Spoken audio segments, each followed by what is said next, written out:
మీనాక్షి నటరాజన్ కేసులో పిటిషనర్ బండారు శ్రీలత నాంపల్లి కోర్టులో విచారణకు హాజరయ్యారు. అనుకోకుండా వివరాలు ఇచ్చానని, ఎవరో వివరాలను లీక్ చేశారని చెప్పారు. రాగానే నా వీడియో తీసుకున్నాడు.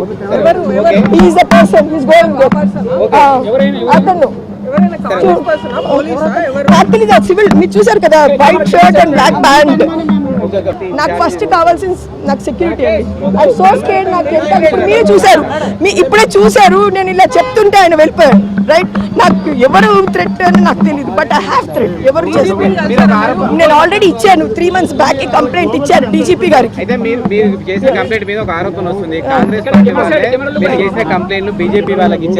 నాకు ఎవరితో సంబంధాలు లేవు. నేను 4 ఏళ్లుగా నా కేసు ఫైట్ చేస్తున్నా. అలాగుంటే నేను ఎవరి దగ్గరకు వెళ్ళేదాన్ని కదా, ఇప్పటి వరకు రిక్వెస్ట్ చేసేదాన్ని కదా. I have no. చెప్పండి, నాకు ఎవరితో ఎటువంటి సంబంధాలు లేవు. నేను ఎవరికి ఏమి ఇవ్వలేదు, నాకు తెలియదండి. ప్లీజ్ నన్ను కేసు మీద అటెండ్ చేయండి. అంటే జనరల్ గా ఇప్పుడు ఇలా వదిలే వచ్చారో అలాగే జరిగింది.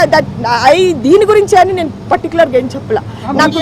నాకు థ్రెట్, ప్లీజ్ అండి, నాకు ఇప్పుడు థ్రెట్ ఉంది. మీ ముందలే చూసారు, వీడియో తీస్తున్నారు. వాళ్ళు చెప్పగానే వాళ్ళు వెళ్ళిపోయారు. ప్లీజ్ నాకు కొంచెం రిలీఫ్, ప్లీజ్. నాకు థ్రెట్ ఉంది, ఫస్ట్ అది చూడండి.